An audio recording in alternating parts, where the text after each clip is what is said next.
Il existe deux façons de découper une zone. La première façon, c'est tout juste de zoomer sur la portion voulue, puis décocher la zone d'intérêt et venir sur l'outil Ship to File.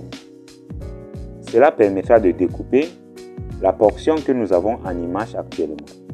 Si nous cliquons dessus, nous aurons cette boîte de dialogue qui nous permettra d'enregistrer l'image.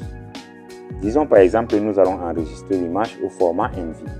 Sinon, vous pouvez enregistrer au format TIFF JPEG. Nous allons laisser par défaut au format NV qui sera .bat. Ensuite, nous allons choisir où sauvegarder ce fichier.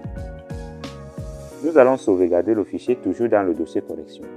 Cette fois-ci, nous allons tout juste appeler ROA, comme ceci, c'est-à-dire notre région d'intérêt. Ensuite, nous cliquons sur Ouvrir. Pour finir, cliquons sur OK. Nous avons donc là une réplique de notre image qui vient de s'afficher qui s'appelle ROA.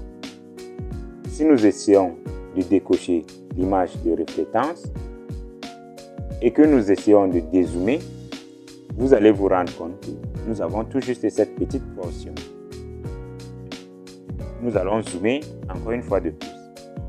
Si nous cliquons sur l'image de reflétance, vous voyez que c'est tout juste une petite partie de cette image que nous avons. Il faut noter que lorsque vous procédez par cette technique, en cliquant sur l'outil Ship to File, l'image que vous exportez est composée tout juste de 3 bandes, c'est-à-dire les bandes dans le visible. Ceci vous permet donc d'afficher l'image dans les vraies couleurs. Ne vous inquiétez pas, nous allons revenir sur la notion de composition colorée. Vous allez comprendre ce qu'on entend par vraies couleurs et fausses couleurs. Donc, si vous procédez par cette méthode, vous n'aurez que 3 bandes sur votre image. Une chose à noter, c'est que lorsque vous procédez par cette méthode, vous devez décocher votre zone d'intérêt.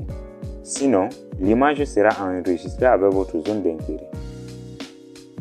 La seconde méthode consistera à redimensionner l'image. Pour cela, nous aurons besoin du Raster Manager.